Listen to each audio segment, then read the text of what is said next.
Bom dia. As eleições nos presídios podem ser fiscalizadas pelos candidatos, partidos ou coligações. Nessas sessões especiais, votam também servidores do sistema penitenciário, membros da Ordem dos Advogados do Brasil, do Ministério Público, da Defensoria Pública, mesários e outros servidores que estejam colaborando com a Justiça Eleitoral. Para falar mais com a gente sobre esse assunto, está aqui o secretário-geral da OAB, Marcos Vinícius Furtado Coelho. Bom dia, doutor Marcos. Bom dia. Como a gente vê na matéria, não é a primeira vez que são colocadas urnas eletrônicas em estabelecimentos penais e unidades de internação para menores infratores. A diferença é que agora um número maior de cidades vai tornar possível o voto do preso. E cidades com grande população carcerária, como é o caso de São Paulo.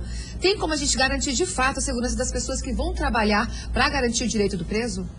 De fato, essa foi a grande preocupação do presidente do TSE, Ricardo Lewandowski, quando de sua posse ele nos convidou e ao presidente da OAB, Alfir Cavalcante, e selamos uma parceria no sentido de que a ordem estimulasse advogados para funcionar como mesários.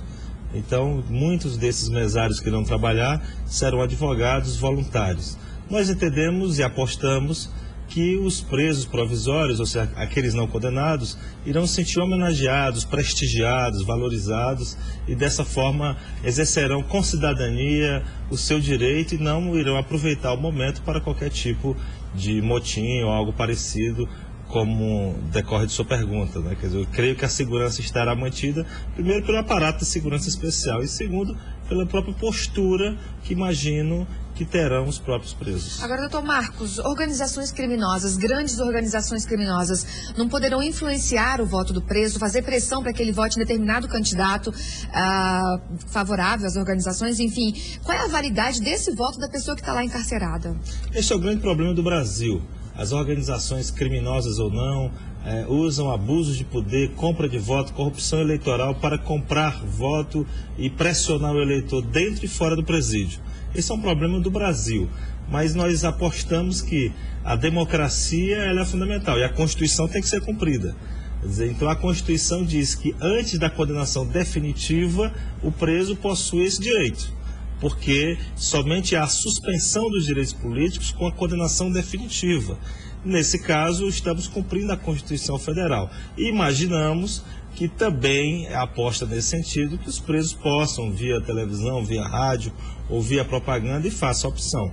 Se ocorrer algo nesse sentido, como a pressão das organizações criminosas, creio que a sociedade pode, de forma madura, para as próximas eleições, modificar a legislação, a própria Constituição Federal, para ver se continuará ou não prevalecendo esse direito. Agora, doutor Marcos, assim como acontece aqui do lado de fora, que a gente tem os boletins das urnas, a gente vai saber em quem os presos escolheram para representá-los, enfim? Essa é uma regra nacional. Cada urna eletrônica, ela tem o seu boletim de urna, o BU, ao final da votação. Quer dizer, é um programa nacional, não há como ter um programa específico para as penitenciárias e, portanto, se saberá. É até um bom momento para verificar se houve ou não pressão por determinado candidato de organização criminosa. Bom, das 27 unidades da federação, apenas o Goiás não vai viabilizar o voto do preso. Os estados têm, de certo modo, autonomia para decidir sobre isso? Na realidade, a decisão é nacional, do Tribunal Superior Eleitoral. O estado, no caso de Goiás, que não optou, justificou adequadamente por questão de segurança, por questão de falta de estrutura e certamente, nesses casos, não há como impor, exatamente porque é um processo mais de conquista do que de imposição. E o preso provisório que não puder votar, não tiver transferido o seu título, vai ter que se justificar? Ele terá que justificar porque o voto, como sabemos, é um direito ou obrigação. Somente os jovens com menos de 18 anos, no caso das unidades, é que não precisarão, porque o voto é facultativo até os 18 anos. Ok, doutor Marcos, obrigada pela sua participação aqui no Repórter Brasil. Catiúcia? Doutor, só uma perguntinha, aí ele justifica depois que sai da prisão, é isso? Não, ele pode justificar na própria urna eletrônica. Ele pode se deslocar, está perguntando a hipótese do preso que não tem um título eleitoral. Ele irá se apresentar, não poderá votar e receberá o ticket de que compareceu.